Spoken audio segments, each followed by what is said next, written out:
Good evening, everyone. Chris Hansen here from New York City, and you are watching my YouTube channel and my show, Have a Seat with Chris Hansen. Vincent Nicotra is helping out as always, my web producer. Hello, Tonight, we continue our investigation into the streamer Onision, Gregory Jackson, who has been accused of grooming, enticement, sexual misconduct, and involving himself along with his wife, Kai, otherwise known as Lainey, in inappropriate transmission of child porn, in essence. It's a case that is now under investigation by the FBI. It's a case we've been looking at for a number of weeks now. And tonight we have a very special and important guest, Ayalla, who joins us right now live here on the show. Ayalla, thank you for being with us tonight. I appreciate it. Thanks for having me. So this is a very important interview, everybody, because Ayalla gives us a firsthand view of what it was like in the house in Washington State where Gregg and Kai, aka Lainey, were living. She is very good friends, best friends, in fact, with Billy, who was on our show recently, talked about her relationship, how she was enticed to go to the house in Washington by Kai and seduced into a relationship with Gregg as well. So the mind control, the cult-like environment, everything that went on, Ayalla saw because she was there. She was a concerned friend of Billy's, went out there being offered a job, I guess it would be fair to say, as a nanny. Tell us how you first got involved in this, how you first became aware of Onision, Greg Jackson, and Kai/Lainey in the first place. How old were you, and how did you even know about these folks? Sure. So the first time I ever ran across Gregg, I was in high school, and I watched some of his YouTube videos. But the first time I really had any contact was whenever Lainey had reached out to Billy, and they started a relationship with Billy. And eventually, whenever Gregg became a part of that, essentially wedged his way into that. I eventually had conversations over email with Gregg. And what were those conversations? So you kind of became aware of him as a YouTube streamer. And what was there anything attractive about that, or anything you related to at that point? You were what, 17 years old? I was about 15 actually when I first started. And why was he relatable to you? Well, he made a lot of videos about body image, and just he made videos about self-harm. And whenever I was a really young teen, those are sort of the things that I was looking up. So he kind of just made videos about all the things that young girls look up whenever they're sort of curious about themselves and growing into adults and everything like that. And Billy was into it as well. How did she first tell you that, in fact, there was interest on the part of Kai or Lainey? So Lainey had reached out to her on Twitter, I believe, and essentially asked if she was into women, and if she was interested in being in a relationship with her, just her, not Gregg. And that's kind of how it started. And eventually they flew her up so that they could meet her and see if, her and Kai got along. To see if they could sort of build a relationship out of that. But it was pretty soon after she got there that Gregg sort of implemented himself in that situation, because under everybody's understanding in the beginning, it was just going to be Billy and Kai having a relationship, and then Gregg started to get involved. Were you worried about Billy heading out there? Did you say, hey, I don't think this is a good idea? Definitely. At first, I thought it was cool, of course, because they were these big YouTubers. They were celebrities, basically, right? Yeah. Gregg has 6 million subscribers or something like that, and I thought it was really cool that she got to talk to somebody like that, because I had never really interacted with somebody with such a big following before. So I definitely, in the beginning, I thought it was kind of cool. But after the more and more they were. Once they officially got into a relationship and everything like that, that's whenever I started to get concerned, because I would see a lot of the controlling behavior. They asked Billy to quit her job so that they would have free access to fly her up whenever they wanted. Quit her job. Yeah, so she had a full-time job, and they essentially asked her to quit her job, so that they could fly her up whenever they wanted, because they weren't satisfied with the fact that they could not pick her schedule, essentially. And how did you get lured into going out there, or did you basically go out there because you were worried about Billy? So it was sort of a mix of things. So they wanted Billy to move out up to Washington State, and Billy was really hesitant to leave, every part of her whole life at home. So Gregg actually offered to move me up with her and to pay me to be their nanny. Did he use you to get Billy to move out there, do you think, looking back? Yeah, I definitely think so. I feel like if I had never said that I would consider moving with her, then she probably would have never thought about moving at all. Tell me about the time Gregg Onision picked you and Billy up at the airport. Yeah, so that was in October of 2016, and so they flew me out so that I could go meet them and see if like the whole dynamic would work of me moving up there as well. So me and Billy landed in Washington, and Gregg, he picked us up in this really like scary Joker costume. A Joker costume? Yeah. As in and, the like, Batman really, Joker? Yeah, like the Batman Joker, and these really, really tall shoes. So he was like towering over us, and he really didn't say anything to me whenever we met. Like we made eye contact, but he was like pretty silent for like a good 20 minutes. Like he talked to Billy a little bit, but like it was like a really awkward like situation. And eventually, did that strike you as strange? This guy shows up to pick you up in a Joker costume. Yeah, it was definitely. It was really intimidating because like he is already pretty tall, but he was like wearing like big shoes, so he was just like really huge, and he was super silent and just like looked very serious. So I was like really intimidated by him at first when I first met him. So you get in the car. What kind of a car does he have? He's got a Tesla. A Tesla. Well, not anymore, but he had a Tesla at the time. He did at the time.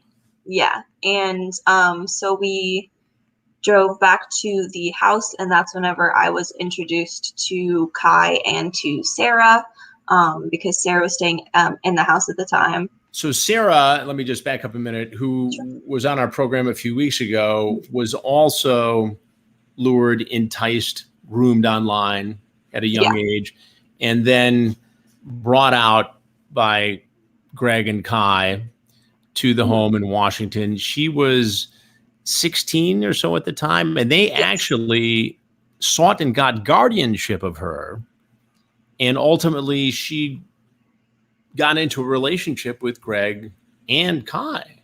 Yeah. So she's in this circle. So you're there, Billy's there, Sarah's there, Kai/Lainey is there. Mm-hmm. You've got one child. Kai is pregnant at the time with their second child? Yes, Kai was pregnant whenever I was there. And you've got Onision and Gregg there. What kind of a household is this? It was definitely very weird because like we were all so young. Even Kai compared to Gregg is super. You were 18 at the time, is that right? I had just turned 19 about a month turned before. 19, and Billy's the same age as you. Yes. Billy was 18. And you find yourself isolated in this house. Yeah, which was definitely intimidating because like the dynamic of the house was very weird. Like in the conversations, Gregg would always like try to sort of point them in the direction he wanted them to go, or sort of like twist your words to like essentially make it seem like you were saying something else than what you were actually trying to say. So I definitely realized like pretty early on that he like used a lot of manipulation tactics, even just in his everyday conversations. So I tried to be pretty careful about the stuff that I said to him. Give me an example. Would you all be sitting around, for instance, maybe playing video games, and then there would be a conversation, and was he trying to lure everybody into some sort of sex act, or how did that go? So he would kind of just say more like suggestive things, or things that he would consider jokes, just like they were like things that were kind of provocative. But like if you ever called it out or like called him out on it, he was just like, oh, like I was just kidding, like essentially trying to play it off like he wasn't being like very suggestive in his wording. Was he hitting on you?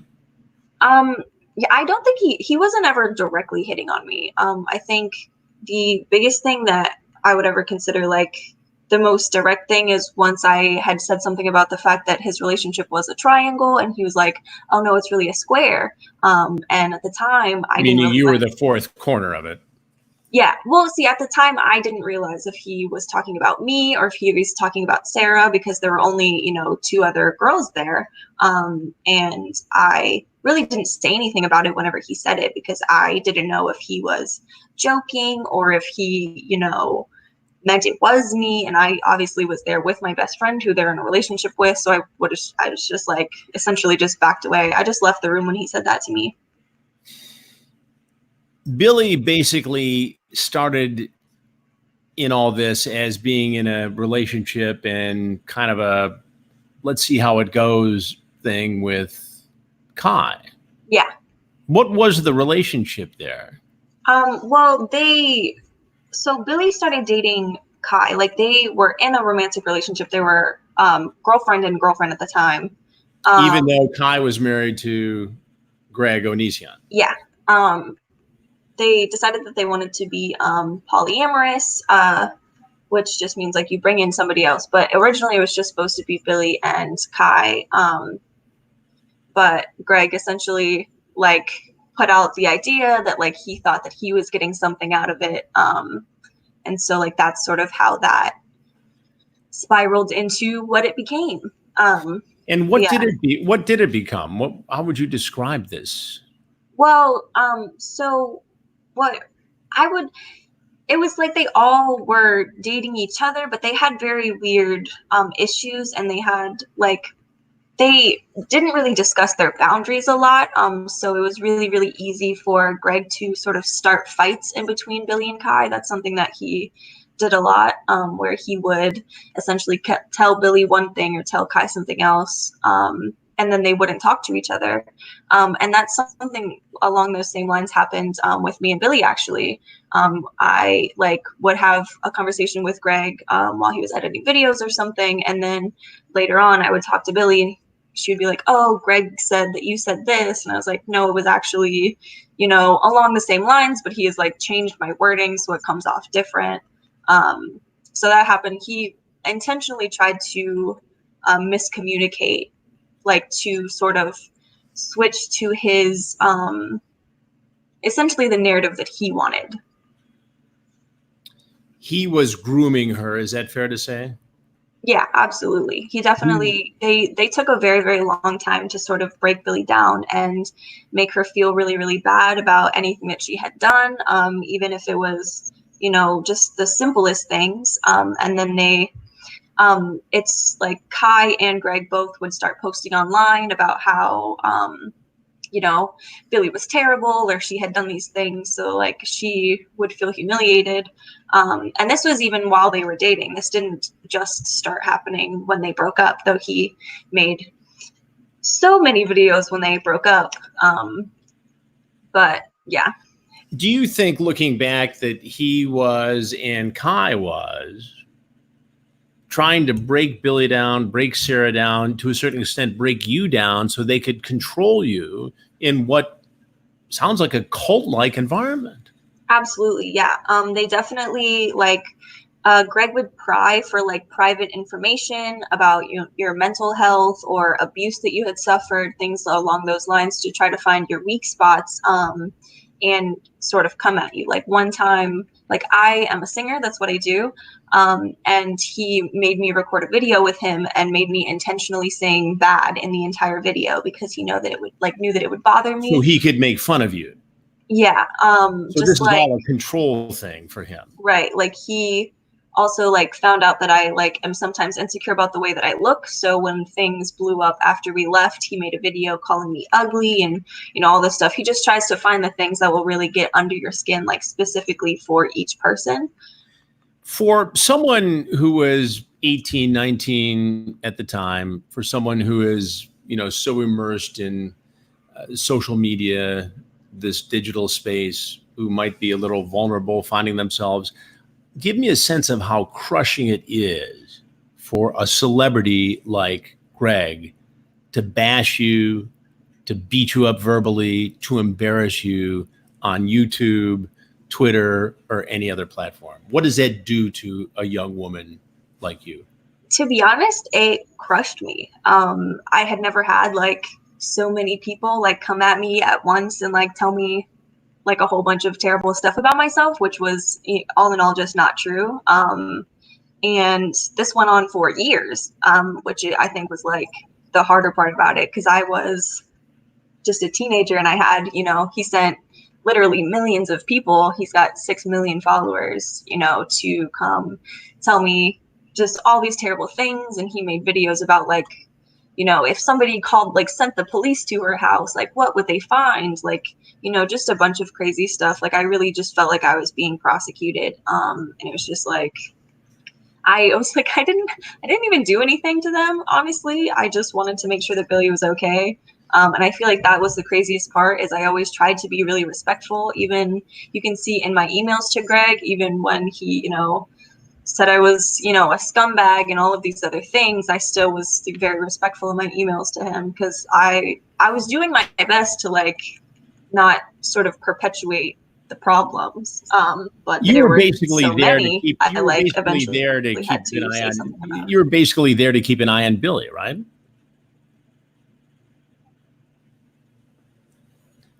I think we may have a frozen signal there. Hopefully, we get it back. Ayalla, can you hear me? Ayalla? Yeah, Okay, exactly. okay, good. Because I like had seen over the course of um is it good? Yeah, we got you Is back. it Go okay? ahead. Yeah, you were basically there to watch over Billy. I can Right? hear Yeah, I got you. you. Yeah. Um, like one of the first interactions I ever had with Gregg was just sending out an email of concern. And so a lot of the reason why I went out there, not only to see like if I could move out there possibly, was to essentially meet the people who had been doing this to my friend for so long, because I had a lot of concerns about it before I went there, but I tried to go there with an open mind to be like, maybe these people are nice in real life. Maybe I, have judged them too early, just to see what was going on. But it was like not very long after getting into the house where I was like, no, like something's definitely wrong here. Start to finish, how long were you there with Billy at Gregg and Kai's home in So Washington? we were supposed to be there for an entire week. I think it was maybe 10 days. But we left early. We left 3 days before our flight, and stayed with some of my friends in Seattle. And was there one thing that happened that made you say to Billy, we got to get out of here? This is wrong, potentially Yeah. dangerous.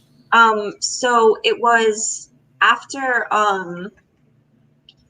it was, I think it was the day after, like Gregg had coerced Billy into sleeping with him, even though she very evidently told him that she was uncomfortable with it. And she came upstairs just absolutely bawling in tears. But after that happened, essentially everybody in the whole house just started attacking Billy, and like they were like getting in screaming fights.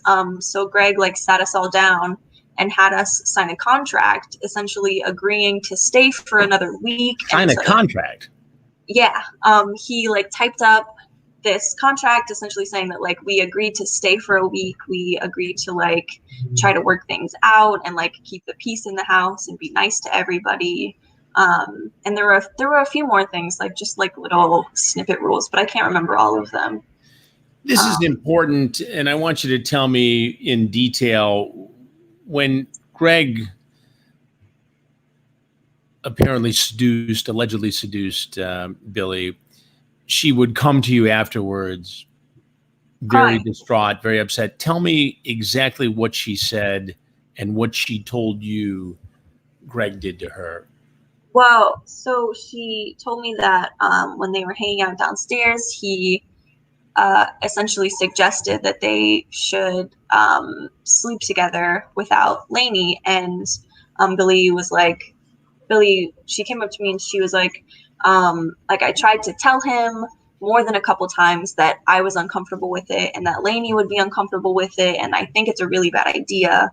But he just kept pushing and pushing. And something that Lainey has admitted, Kai has admitted himself, is that Gregg is somebody who's really, really hard to say no to, because he will just keep pushing and pushing and pushing, or sort of changing the way that he asks until you cave. Did Billy tell Gregg no? She didn't say word for word, like no. She didn't say the word no, but she tried to say it in other ways. And I think that is sort of the thing that like is missed, is like she really did put an effort not to do that day, and she would not have come up to me looking so distraught and in tears if that's something that she had actively sought out on her own. Which is the way that she was portrayed afterwards. Is this sexual misconduct on Gregg's part? Absolutely. There's no question.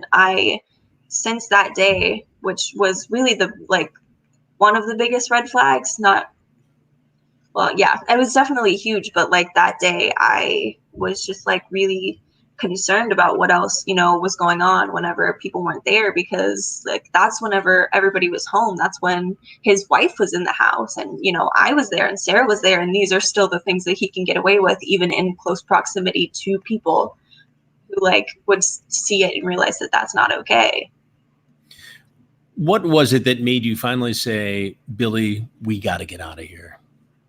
Okay, so after the contract that we signed, it was the next day, and the whole house was very tense because of all of the issues going on. And Gregg took Billy and took her into the garage by herself when like Kai was crying in the other room, because poor Kai was very upset about the things that Gregg had done. Excuse me, I'm sorry. That's all right. But he isolated Billy in this room and was trying to convince her to get a tattoo. Tattoo? He was asking Billy to get Lily tattooed on her, which was their ship name. So Billy and Lainey together would have been Lily. But he was trying to convince her to get a tattoo to prove herself and prove that she loved them and she wanted to stay. And they had been in there for maybe 20 minutes. But I realized that, Billy was clearly just like by herself with Gregg somewhere, because I could find everyone else in the house.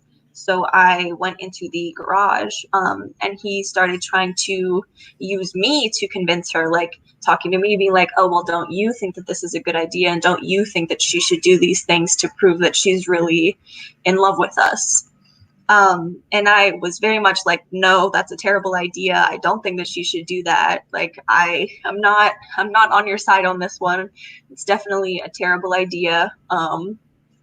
And he was pretty frustrated that I did not agree with him. But eventually, like later that night, like things just got more and more intense. The tensions were very high. And after what I saw Billy go through, and after the contracts and him trying to force her to get a tattoo, I was just like, hey, Billy, like we really need to get out of here. So let's just back up just one second, because this tattoo thing, it sounds like such a control move. Yeah, it definitely is. He himself once got a tattoo for an ex, and that's why he was using that as an example. Like, I went and I got a tattoo once, so you should do this too, because it's a great idea and it really like saves your relationship, even though he wasn't in that relationship anymore, so it wasn't a very good example. But it was very like the language that he used was very manipulative, and he was trying to essentially just make her feel like she had done something so wrong that she needed to do this big extravagant act to essentially regain trust, which control, I don't know why really. Yeah, definitely. It's also part of like branding. I think that that's just a thing that he, wants to be stuck on your skin forever. Like, and do you think that Billy was afraid to turn Gregg down even though she tried initially to say no. Do you think she was afraid to totally run away because of how he'd react? Absolutely. I mean, anytime that she had done something even remotely against what they asked, she would be privately and publicly humiliated and torn down for it. So I think in a lot of ways, he just had so much control over the way that people saw her and the way that she saw herself that saying no to him in a lot of ways really just wasn't an option. Because if you didn't do the things that he wanted or didn't live up to his standard, he was going to make you a villain. And was Kai in on this? Do you think that she was aware the whole time of what Gregg was doing? I truly think that she was, but I believe that Kai himself went through a lot of the same probably abuse tactics. So, when you go through abuse enough times, it feels normal. So I think that maybe it was just because he had been through it so long that he just didn't understand that those aren't things that you're supposed to do. It seems like, and there have been cases of this, throughout criminal history, that they were working together as a team to get Billy, manipulate her, use her for sex, then exploit her. They did the same thing with Sarah, ultimately with Shiloh, to a certain extent with you being there. All these young women. And we don't even know how many there are out there. I mean, we've interviewed, a half a dozen. Yeah. All and those with are just the the same people who basic story, a harrowing story. Yeah. Yeah. I mean, there truly could be countless others, because I know even for me, I wasn't even in a relationship with them, but the amount of power and sort of media attention that he would get whenever he made these terrible videos, I was scared to say something for a long time, because after I left the house, he made over 15 videos with my face or my name in them, saying terrible things about me or talking about different parts of my life. And it was really terrifying. I did not want to say something and have, another string of videos be put up. So I definitely understand why there are girls who don't want to come forward and say anything, because it gets scary to have so many people watching and, reading the things that he says about you, no matter how false they are.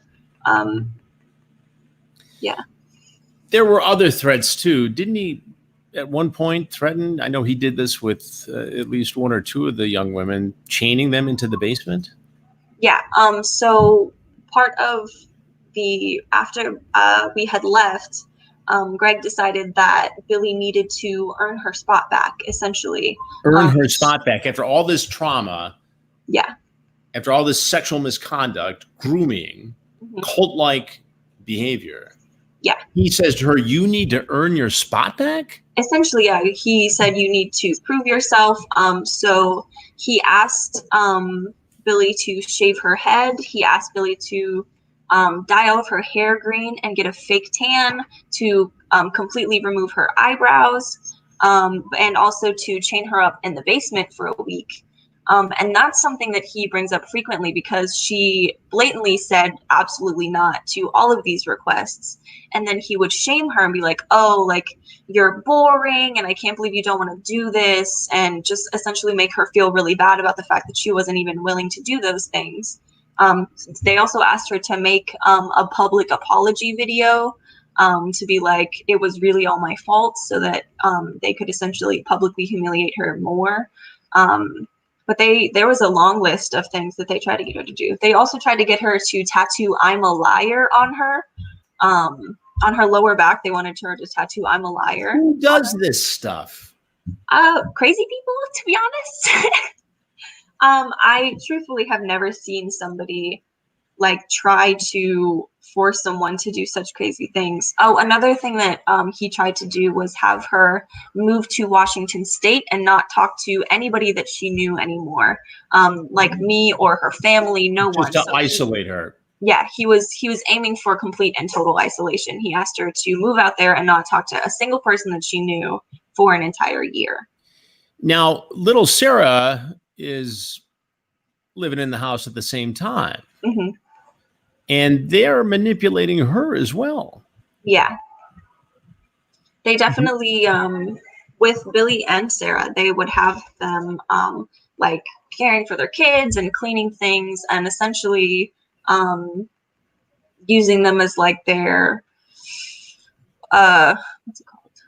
Their maid or their nanny and all of those things. But they would, if they didn't do those things, like if Sarah was not watching the kids up to par, like they would threaten to send her home, or they would, just like threaten little things, like take things away from her. So if she didn't like take care of their kids, then she would be punished or threatened to have something bad happen.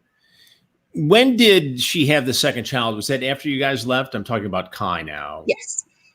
So you were there, she was pregnant, they had a baby already. Yes. Was that any kind of an environment for a child?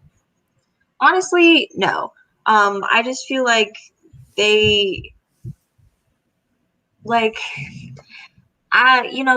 they pay people to take care of their kids, so I can't say that they're neglected. But it's definitely not a great situation for kids to be in, especially to have so many different people that they don't know coming in and out of the house, and obviously being involved with their parents in front of them. It's definitely like a super weird dynamic.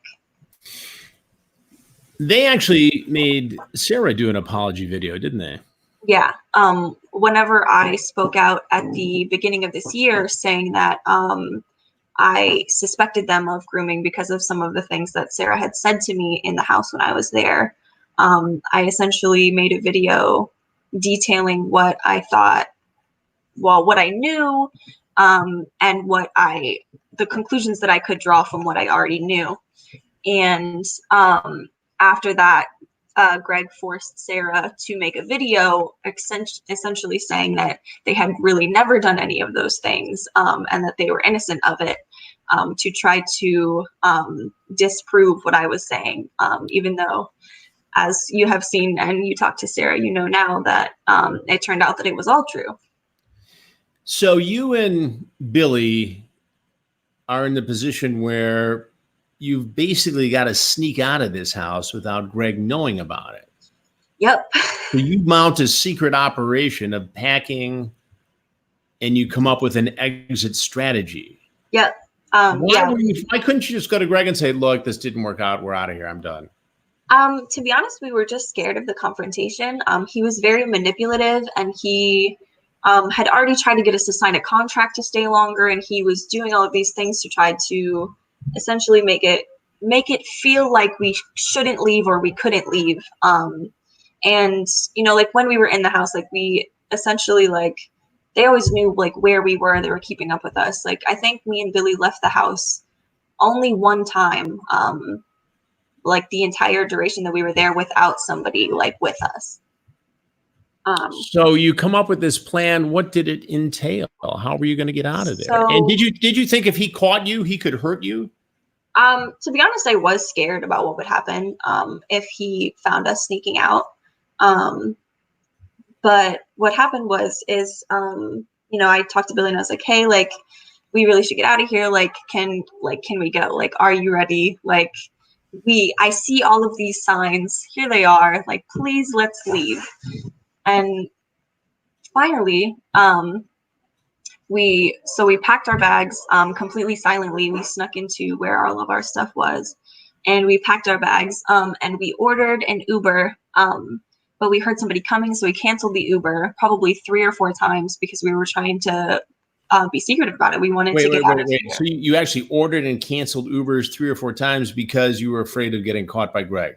Right. Yeah. So we were trying to get out and like just essentially just avoid the confrontation, because he will really just twist the situation and make you feel terrible about it. And I knew better than to stay there at that point. It was like way over my head. Like I was definitely in over my head. I realized Billy was not in a place where she needed to be. And but we just wanted to, cut the cord and just get out of there. So we, packed our bags, but we canceled the Uber 3 or 4 times.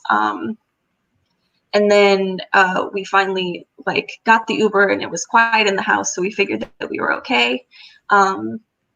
And we started walking out the door, and Gregg caught us walking out the He door. caught you. Yeah, he And saw what did us, he and say when he caught up to you? He really was just talking to Billy mostly. He's like, wow, you guys are really trying to leave right now. How could you do this? And how is Lainey going to feel? And how could you do this to us? And I thought you loved us. And all of this different stuff. And he sent Billy over to Kai because Kai was crying in the other room. And we, so she went in to see Kai and gave her a hug goodbye. And then she came back out, and Gregg just started pushing and prying and be like, well, you can stay and Ayalla can go. And essentially just being like, well, like, we can work things out with you, and your friend doesn't need to be here. Like, we could still make this work. Was he trying to separate you two? It sounds like he was trying to, right. He didn't mind you leaving. He just wanted to keep Billy right. there. He wanted to get me out of the picture because I saw through what he was doing. And I mean, it makes sense if somebody, sees through all the pieces, you don't want them there. But what I did is whenever he started essentially berating Billy to stay, I just took her bags and I started walking them down to the car so that she did not have the opportunity to stay because I knew for a fact that she needed to get out of there no matter what Gregg had to say, or Kai for that matter. And so I took the bags down to the Uber, and she was walking maybe 10 paces behind me, and Gregg followed us out to the Uber, still trying to get Billy to stay. But I eventually like got the bags into the car, and I was like, okay, Billy, like, we really got to go. And she hopped in the car, and we drove to my friend's house. So that's how we got out. And what were Gregg's last words, if you recall? I think it was just, how could you do this? How could you do this after he abused the both of you? Right. Yeah. He was just in awe, I think, that somebody really wanted out. I don't think that that's something that he has experienced because he's so used to gaining such a control over people that they either can't get out or they feel like they don't want to. And where is Kai during all this when this all goes down? Crying. Just crying. Does Kai say anything to you or to Billy? No. She was pretty much just he was pretty much just curled up on a bunk bed, just very, like, I don't know, isolated. Give me a sense of your relief as that car drove away from Gregg and Kai's home. Honestly, I felt the biggest weight off my shoulders. I just feel like in that house the entire time I felt like there were eyes on me and people like picking apart everything I said, and just like it was such a relief to just not have like the weight of somebody so domineering just like watching over everything that you do. Because Gregg had said while I was there and since then that he has cameras all over his house. And Billy multiple times, even whenever she would come home from trips there, she'd be like, I feel like he's filming me. Even whenever like I'm just around, like I feel like there are cameras in this house recording me. So like that was just another thing, like, because he could have been filming any number of things in that house, who really knows. But it was really just such a relief. And what did Billy say to you as you drove away? To be honest, I don't know. It was very late at night, so we were super exhausted. I know that she was glad that we left. And it was the first time that she had been there for months and months altogether. But it was the first time that she got to like actually see the city and like walk around and do things. So like she, finally felt like she was actually like out and having fun, and like it was freeing for her because the entire time that she spent with them, she was either in the house or out with somebody. Like she just never got to like she spent most of her days just locked in a house with them. She was captive. Right, exactly. And so I think that there was just like a lot of relief, like whenever we got out, because we finally got to even see the area that we were in. Like, it was so isolating that we didn't even really, other than like a yogurt shop and a Target, we didn't go anywhere. Now, tell me about this contract he tried to get you guys to sign when you were making noise about leaving. Who does, I mean, how does he even come up with the fact that he could manipulate you? I mean, I get you're 18, 19 at the time, and you're still kids, right? I mean, you may be of the legal age of consent to go do and live and, you know, hang with whomever you want, but you're kids. Yeah, right? I definitely, at the time, I thought I knew everything. And looking back, even just 3 years ago, I'm absolutely, like, I was super young and naive, and I'm glad that I caught on to as much as I did. But yeah, so the contract, yeah, it was super weird, but he just essentially, he said that he wanted to get everyone on the same page, and he wanted to find a way that we could stay, because Kai wanted Billy gone. And Gregg was like pushing to have her stay and work things out, because, you know, Gregg was pushy. And so he typed up this contract, essentially like making us agree to stay for another week, and pushing back the flights. And we had to, there was this thing in the contract where, like, if you wanted to like have a conversation with somebody about something, like, you had to make them tea first. Like, you couldn't just sit down and talk to them. Like, really just weird things, but like, you had to agree to be nice. Like, you had to agree not to curse. And all this sounds very manipulative. Like, again, it sounds like David Koresh in Waco, or, you know, this Nexium cult case that was just, you know, on trial in upstate New York. They all follow a pattern. It was definitely, I feel like it was just the intimidation factor, and also getting us to sign something if, you know, we didn't do those things, you know, to a T, the way that he had written them.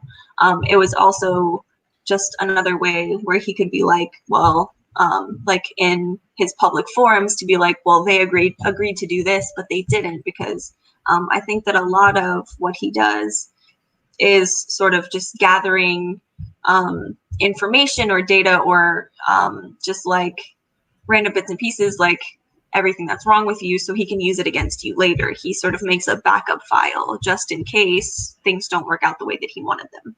And in your 19-year-old mind, did you think that contract was in any way legally binding, or was this just another psychological trick tool to keep you? I personally knew that it wasn't legally binding, but I have spent a lot of time with legal paperwork in my lifetime, because my parents are divorced, so there was a lot of different like contracts and things like that were placed in front of me and sort of explained. So I knew at the time that it wasn't legally binding, but I definitely understood that it was an intimidation factor. And not to say that that wasn't effective, because he was an intimidating man. So yeah, definitely. You leave there. Go ahead. Okay. You leave there.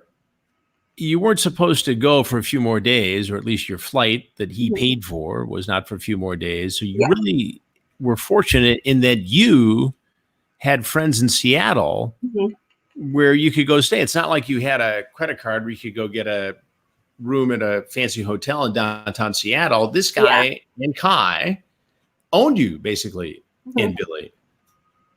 Yeah.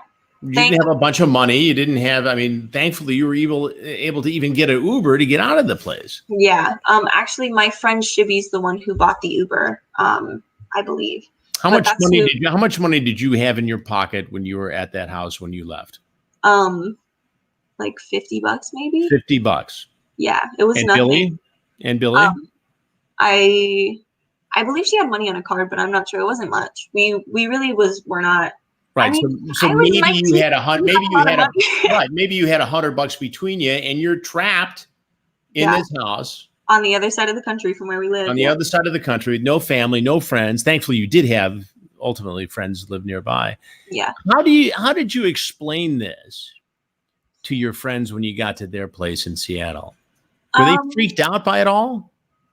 A little bit, yeah. But they were super just welcoming and nice about the whole thing. Like they didn't pry too much. They essentially just opened the doors to us and were like, if you need a place to stay, we have it for you. We have got food. Just like come hang out, and just don't deal with that anymore. But one of my friends that I stayed with actually knew who Onision was from YouTube, not in the context that we knew him, obviously, but she was aware of who he was and why we were in town. So were you guys a bit starstruck by Onision? Yeah. Originally, yeah, I definitely thought that it was cool because I had never really interacted with somebody with such a big following.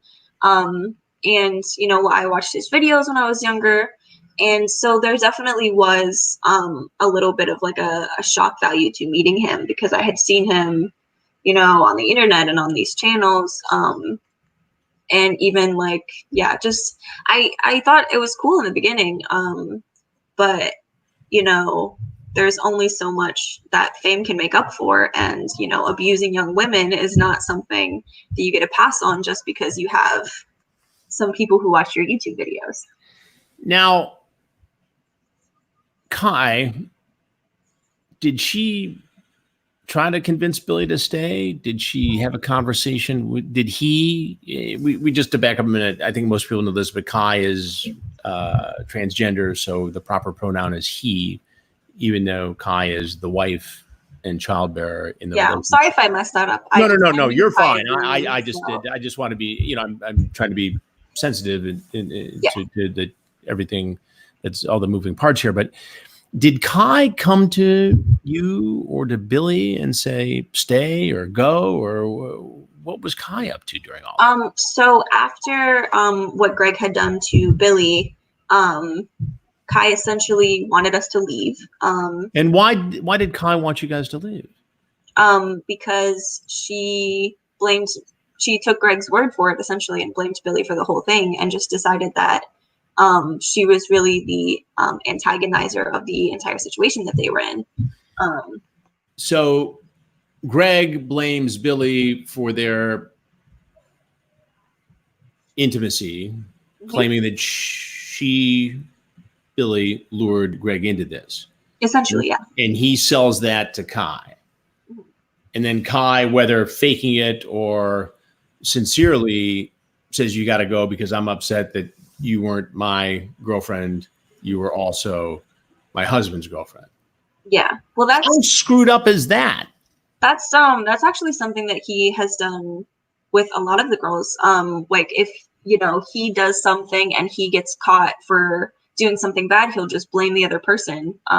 Like he did that with me. He's done the same thing with Sarah, and he did it with Billy in 3 different instances. But I actually have emails from him, and even in quotes from Gregg, he says it's really easy to make it look like the other person did nothing but wrong.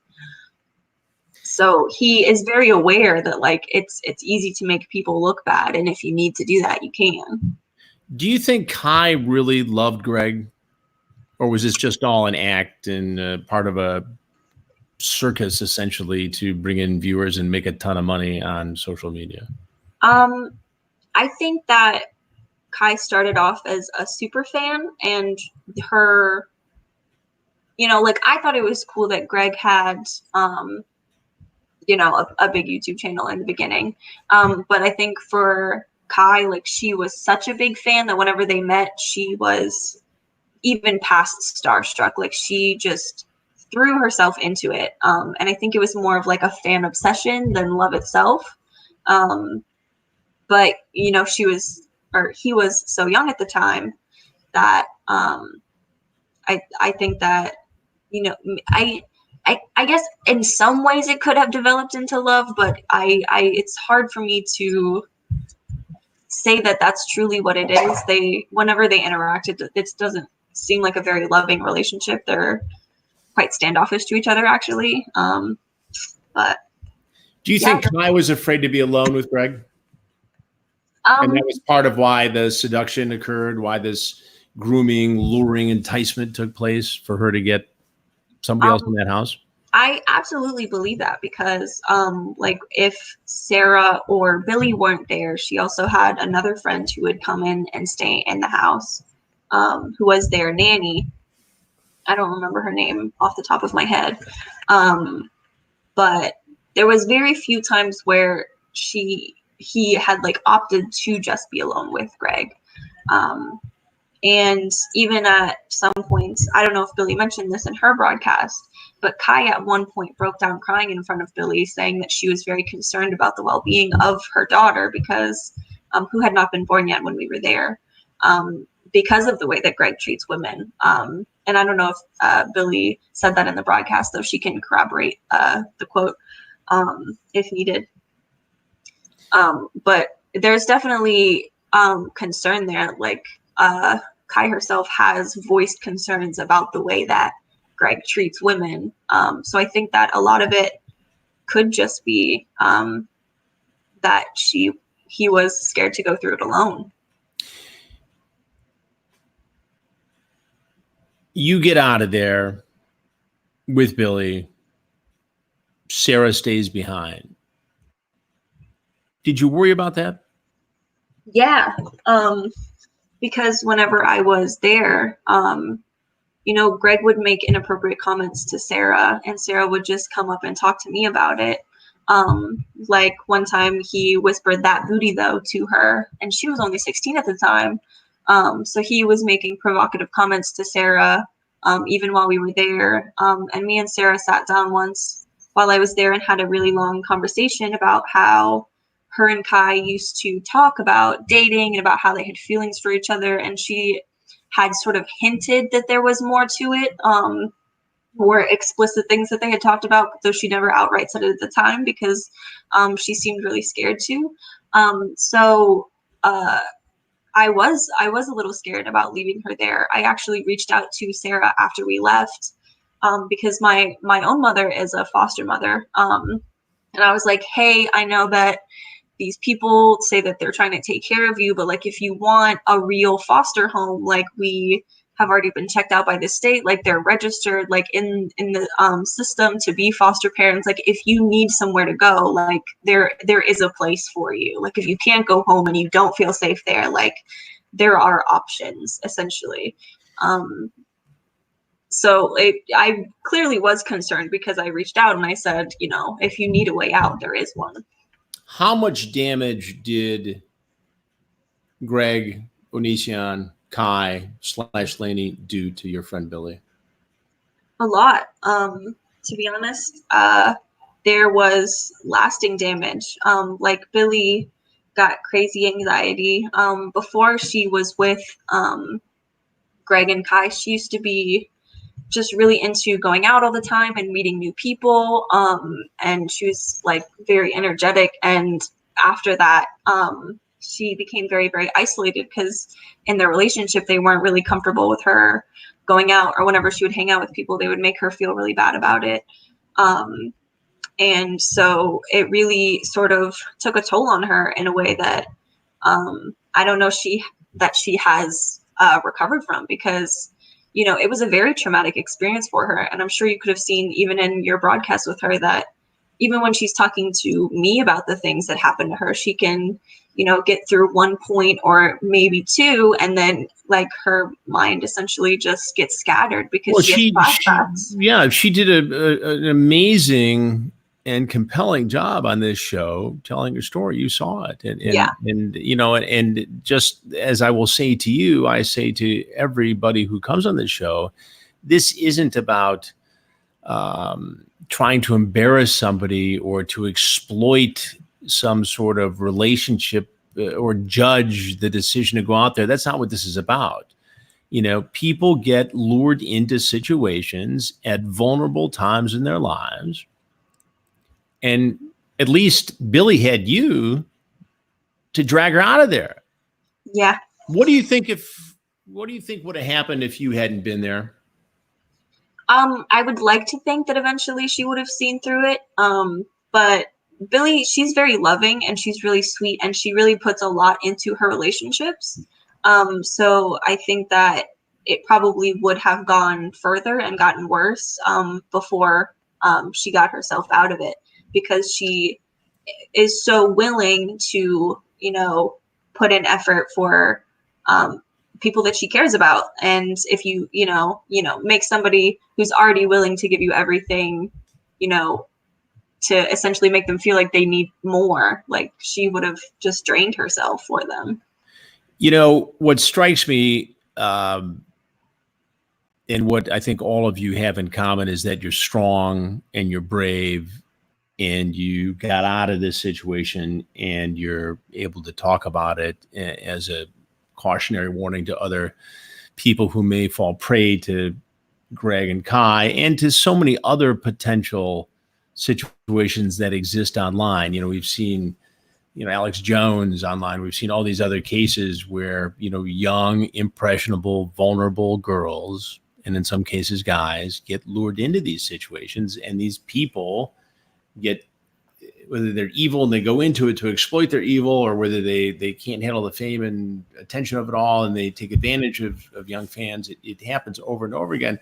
But on the topic of that strength, and yours specifically, you got out of there, you got back, he was still attacking you. Yep, for a long time. And what kinds of things was he saying about you, and how did he say them? Well, he made a video about how I was anorexic and starving myself, which is not true.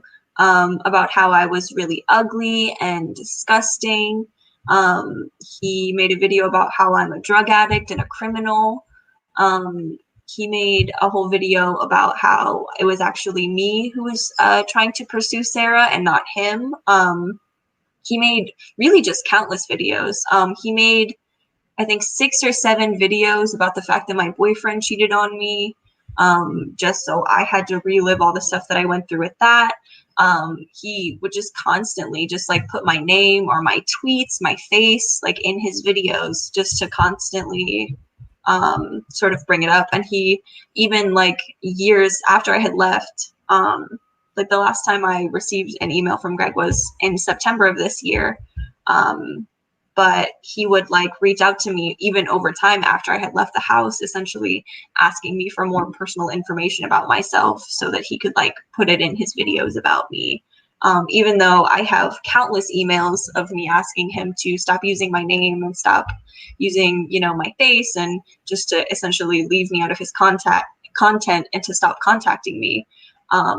And there's even a video on my YouTube channel that says my last cease and desist to Onision, which I put up years ago. And I still, at the beginning of this year, he was making videos about me. And even as recently as September, he was reaching out to me. So it has been years and years, and he still has not stopped. You have some of those videos. I'm sorry. You have some of those emails with you. Yes, I do. Right now. Read me one that you think is very telling about who Gregory Jackson Onision really is. Okay. So I screenshotted some of the quotes here. Like in the beginning, like before I got to the house, this one just says, "Well, I'm glad you're like this. You're a good friend to contact me and express your concern." And yeah, that was in September 2016. And as early as, or as soon as January, he was in these emails. Sorry, he said he was calling us morons. He said, "You two are morons. Go about your shitty liar backstabbing user day. Yeah, if you two fucking idiots didn't want people to know you're criminals, stop doing dishonest, dumb shit." So he's calling you in these emails criminals? Yeah. Accusing you of being dishonest? Mm-hmm. Dumb? I think there's one in here I wanted to read. I'm sorry, I'm looking for it. Yeah, there's this one. It says, "You enable Billy. She's a beautiful girl with a future, and you're an ugly piece of shit who drags her down." And these were all in quick succession because the first emails where he was like, "You're a very good friend and it's good you're expressing your concerns," was right before we went up to Washington, and all of those emails I just read were right after we left. So he's he getting flipped you to pretty buy quickly. into this and trying to be your friend on the way in, and once you do the right thing and get your girl Billy out of there, he's attacking you. Right. And these attacks went on for years, both in email and in the vicious videos he produced. And in phone calls. He has And in also phone called calls. me multiple times. Who does this sort of thing? I don't know. It's just people who need help. Really. What is his motivation? Is he just evil? Is he I think he's sick, truthfully. I think he might be a psychopath, just somebody who does not understand or relate to like the horrible feelings that he puts on other people. Because I just feel like there's no way that you could live with yourself if you had a conscience and you were doing all of these things. Like, he tries very hard to rationalize, but there is no way to rationalize the kind of abuse that he puts these women through. I just feel like he genuinely has to be sick.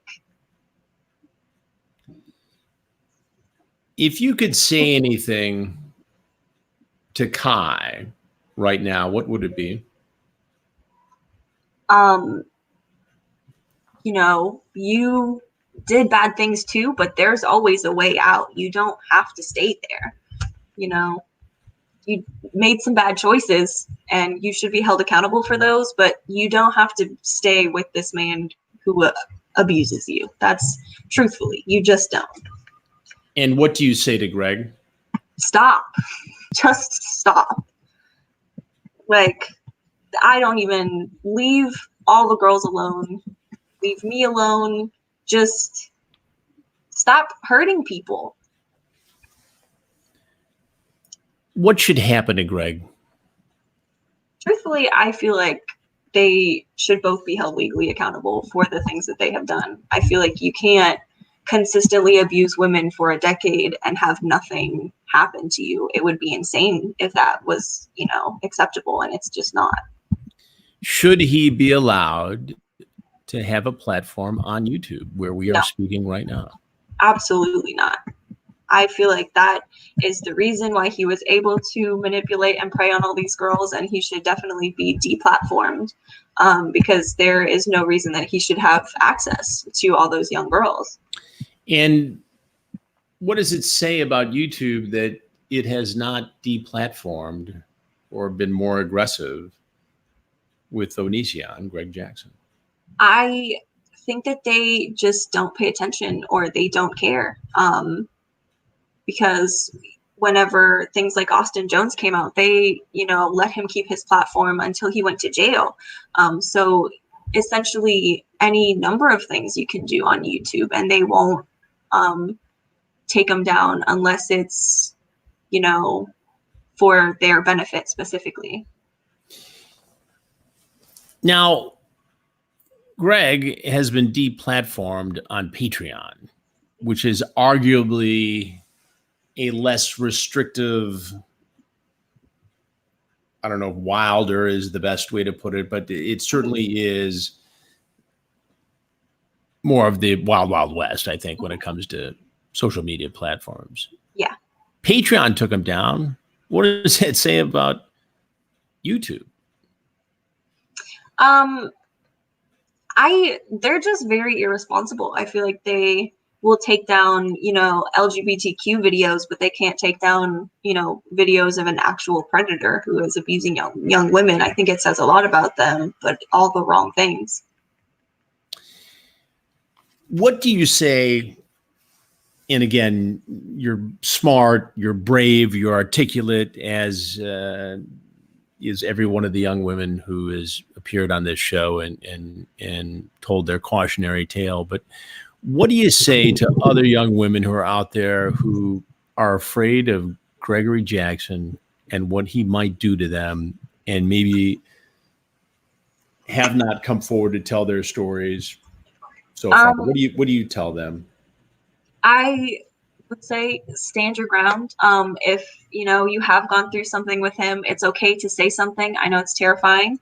And if you have never met him, stay as far away from him as you possibly can. Don't trust him. Like Haley said in her broadcast, they're not who you think they are. And that's absolutely true. Yeah, just steer clear, because it may seem fun and cool because he's got a following, but it is a nightmare, and it's not one that you want to live through. What's the biggest lesson you learned from all this? Well, to be honest, really the biggest lesson I learned was I got to evaluate a lot of new manipulation tactics that I hadn't seen before. So really, I just learned more red flags to see, because a lot of red flags that I saw, I noticed some of them, but I didn't notice all of them. So I think that I just got a better perspective of what people like this, like the ways that they try to do these things. So that's really the biggest lesson I learned, was how to spot stuff like this. Even more so. And how has this shaped you, impacted you in terms of your own relationships? I'm very careful. I try not to date people who are too much older than me now. To be honest, I try to keep it in my age range, because I see that generally does not fit very well. Especially whenever I was younger. I guess it's a little different now because I'm in my early 20s, but and also just to be careful, and when people show you who they are, believe them the first time. Is there anything else you want people to know? I can't think of anything right now. All right. Well, that means we've done a great interview, and I appreciate it, Ayalla, very much. You're brave, you're smart, you're strong. Thanks for being on the show with us tonight. I want to update everybody out there on a couple of things. The FBI has taken a look at this, as I've mentioned before. I know people are clamoring on YouTube and social media about wanting action taken. I've been down this road with many federal and local investigative agencies over 38 years of doing this, and it takes time. They have to read the files. They have to go over the cases. They have to review evidence. They have to interview victims. That all is going to take place, but it's going to take time. So while that occurs, and there's a lot of evidence out there, there's potential evidence for violation of federal child pornography laws, transmission of child pornography, of enticement. Those laws are written to be wide ranging in terms of their ability to be used, and there is every bit of a possibility for a prosecution there. So we're going to stay on top of that. Now, as for YouTube, I think I've mentioned before, I know I have, that I have reached out to YouTube to talk about this very topic and what YouTube is doing to keep the airwaves safe from predators, from grooming and enticement, and some of the things and the allegations that we've seen leveled against Gregory Jackson and Kai. And initially, I reached out to Susan Wojcicki, who is the CEO of YouTube, and to be honest with you, she got right back and said, let's try to figure out who the right person from our organization would be to talk to you. I then began dealing with somebody from their media relations department, and weeks have gone by now. And I had a conversation yesterday in which I was told basically, well, we don't comment on individual streamers. I sort of get that, because there are millions of streamers and they can't comment on each one. And in fact, there has not been a criminal charge filed against Gregory Jackson or Kai. And then I asked, well, can somebody just come on and talk about overall, how does YouTube monitor streamers for illegal predatory behavior, and what can be done to create a safe environment? Now, I get this is not an easy one-size-fits-all solution. I, more than virtually anybody in America, respect the First Amendment. People say stuff about me all the time. I've been a public figure for a long time. People take shots at me, at my family, all kinds of things. I get it. My skin is tough as a rhino. But when you've got vulnerable people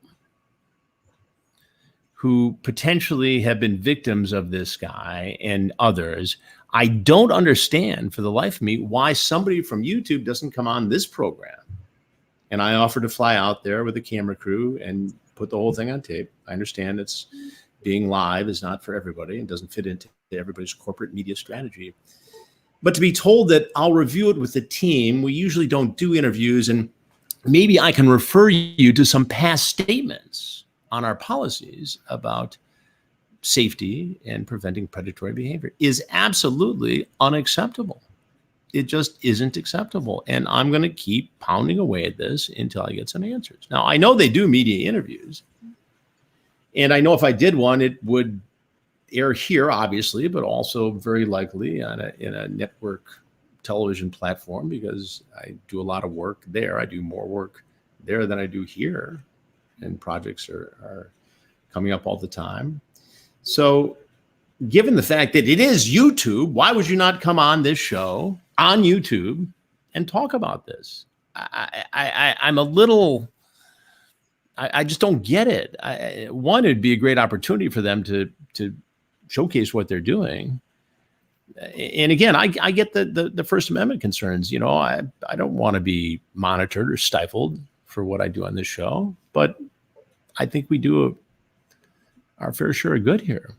And I think we've created an environment where people like you, Ayalla, and Billy, and Sarah, and Haley, and Shiloh, and Regina, and next week we'll have somebody else, and we'll keep on going until we achieve some sense of justice here.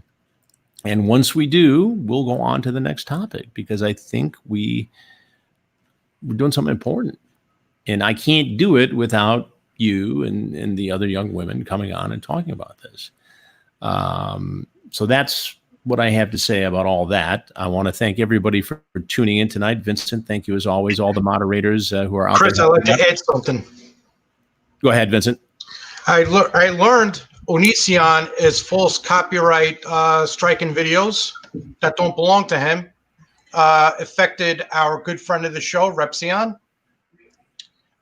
Deity, Dramas and Opinions, and he's just claiming these videos that have nothing to do with his likeliness, and YouTube is in favor of these copyright claims, and all of these content creators' money is going right to Onision. Well, that's an irony, Vincent. Thank you for bringing that up, and a sad irony, really, because these people are doing honest work.